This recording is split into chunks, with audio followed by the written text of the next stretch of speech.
kam parë. Dhe llogaritet me minutazh.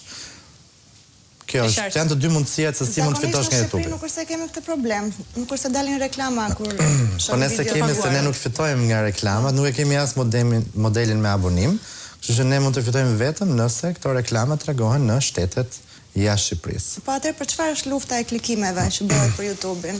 Tani lufta e klikimeve nga muzikantët edhe ne vetë si programe që hedhim emisionet tona. Edhe luftojmë që të ketë klikim programi. Po, tani duhet të shikojmë një herë mënyrën se si ne e masim. Një klikim nuk është se ka një vlerë shumë të madhe përveç shifrës që shkruan poshtë. Sepse një emision që shkon ose një video që shkon 1 orë, ndërsa ajo gjeneron një klikim, por ndërkohë një video tjetër që është vetëm 1 minutë gjeneron një klikim, normalisht emisioni më i gjatë ka një vlerë më të lartë në klikimin se sa i shkurti. Dhe çfarë përdoret sot për të matur suksesin e një emisioni është watch time, do të thënë shikueshmëria në minuta ose orë që personi ka qëndruar në një emision për ta parë. Dhe televizionet, pothuajse të gjithë sot i masin suksesin e emisionit me watch time-in, jo sa klikime bën, se ai mund të hedhë 100 video të shkurtra, të cilat mund gjenerojnë me qindra mijëra klikime, por nuk e mbajnë shikuesin me orë të tëra përpara ekranit. Do me thënë shikueshmëria paguhet?